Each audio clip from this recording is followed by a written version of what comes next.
Hello everyone, it is your favorite kind of punch, MrFalconpunch 996, the underrated king, the recommendation master, and of course YouTube's #1 Dorohedoro fanboy, back to bring you guys another new video. And I'm here to bring you guys not just one or two, but 4 Monster Girl manga recommendations. Time to unleash the beast. First off, we have the manga I probably recommend the most out of the 4 I'll be covering today, being Murenase Shiiton Gakuen, which, if I were to quickly describe, is sort of like that one cartoon, My Gym Partner is a Monkey, if anyone remembers that show. Only of course, since this is Japan, all the females are basically cute girls with minor animal features. Also, all the teachers are dinosaurs for some reason, but really, who cares? Dinosaurs are fucking awesome! But going into a more detailed summary, this manga takes place in Shiiton Academy, where various animals of different species come together to learn. However, our main character Jin is one of the very few human students in the academy, and to make matters worse, he has a very strong dislike towards animals. All Jin wants to do is have a peaceful school life and maybe get together with Hitomi, the only other human at Shiiton Academy. Unfortunately, his plans are ruined when he meets the wolf girl Lanka, who takes a strong liking to Jin and wants him to be part of her pack by joining the cooking club in hopes of becoming the biggest pack within the academy. Along the way, they recruit Miyabi, a sloth girl who wants to be more adventurous in life but passes out every time she exerts herself, and Yukari, a koala girl whose life goal is to recapture the delicious food of her childhood, which winds up being her mother's shit. Yeah, I'm not sure if you guys know this or not, but koalas are pretty much born and raised on eating shit. Yeah, I bet that probably ruined koalas for a lot of you. Speaking of that, despite Jin claiming to hate animals, his knowledge on them is quite outstanding, allowing him to get out of many sticky situations as well as give us readers some cool animal facts, which is someone who wanted to be a zoologist as a kid is something I could really appreciate. Alongside the animal facts, I really like the setting of this series, as yes, it does take place in high school, and features the many things one would expect from a high school series, such as social cliques, sports festivals, love triangles, and so on. Given that most of the students are animals, it really changes things up. For example, there is a social hierarchy within the school. It's based on herds or packs, which are pretty much groups of the same species,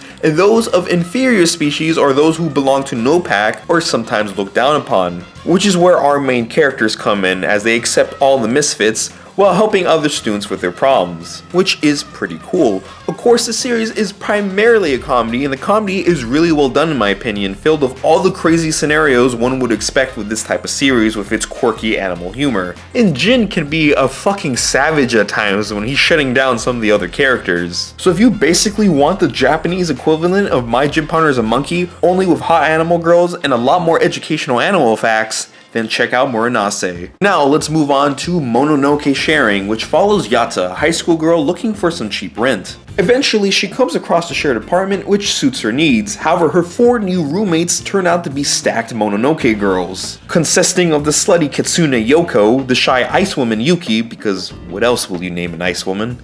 The indifferent Oni shut-in Momi, the responsible Kappa Mizuchi, and my favorite Kuro, the Rokurobi or long-necked woman, who really wants to be a comedian, but most of the other characters think her jokes are a pain in the neck, but I actually like them.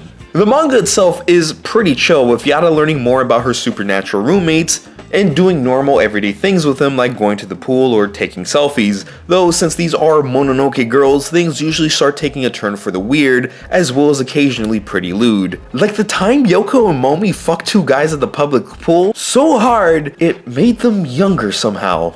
Now, if that seemed pretty extreme, or you're wondering about the series' emphasis on boobs, well, the author has dabbled in hentai in his career. The author being none other than the cool guy himself, Cool Konishina, who is responsible for I Can't Understand What My Husband's Saying, Komori-san Can't Refuse, and the soon-to-be animated Kobayashi Maid Dragon, which are all these great short series that are able to be both very funny and heartwarming despite the short length. The heartwarming moments aren't as prominent here due to the series' more dirty sense of humor and characters. Luckily though, the comedy is still retained with the supernatural and sexual hijinks, puns, and some really weird facial reactions like, what the fuck? One aspect I really like about this series is just how chill it is. Everything that goes on in the series is pretty laxed. I mean, there's a chapter where during a festival, fireworks blow up the apartment, but the characters just sort of casually go on and move into a new apartment that winds up being haunted, to which they just casually push out all the ghosts and move in like nothing ever happened.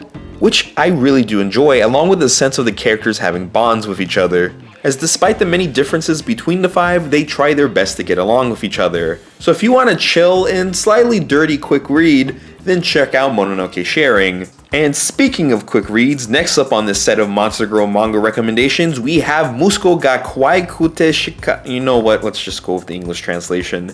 Demon Mother, my son is so cute, I just can't help myself.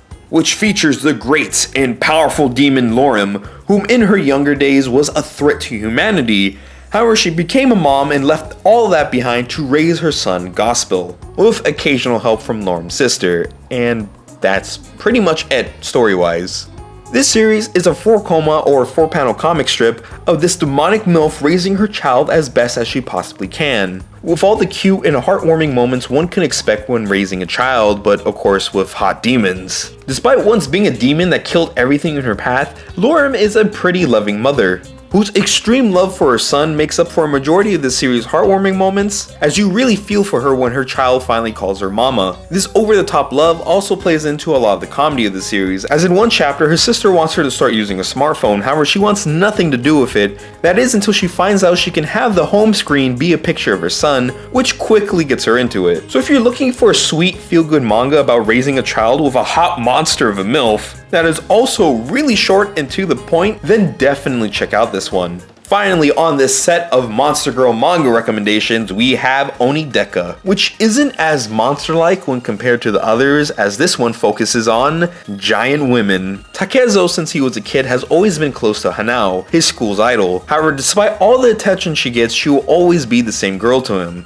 That is until a space energy lifeform crashes down to Earth and somehow turns Hanao into a giant. Not only that, there's an alien monster on the loose that only someone as big as her can fight. The lifeform that crashed into Earth earlier also became attached to Takezo and claims that heartthrobs will save the world. A weird claim, I know, but as it turns out, the more fans Hanao gets, the larger and stronger she becomes, which she'll need as not only is there monsters, but other giant women who use their giant abilities for evil. Now, this series is barely starting out, with it being, as of this video, around 7 chapters, and in my opinion, it's off to a good start. The concept is unique, there are plenty of mysteries to be revealed, and well, this is the only series I think you could see a giant maid girl with an army of angry otakus backing her up use a train as a nunchuck, which is a pretty crazy sight to behold. With a combination of giant monsters and other giant women to fight and possibly team up with, there are tons of opportunities for this series to come out and turn into something great, especially with the whole concept of having followers increasing size and power. Overall, if you want giant fighting girls and what could possibly turn out to be something sweet, then check out Oni Deca. And with that, it's time to wrap up this video. I hope you guys enjoyed it, and as always, I am MrFalconpunch 996. Be sure to like, comment, subscribe, check out the Facebook fan page, and if you haven't done any of that yet, you will be Falcon Punch in the face, so you better do it, and I'll see you guys next time. Peace.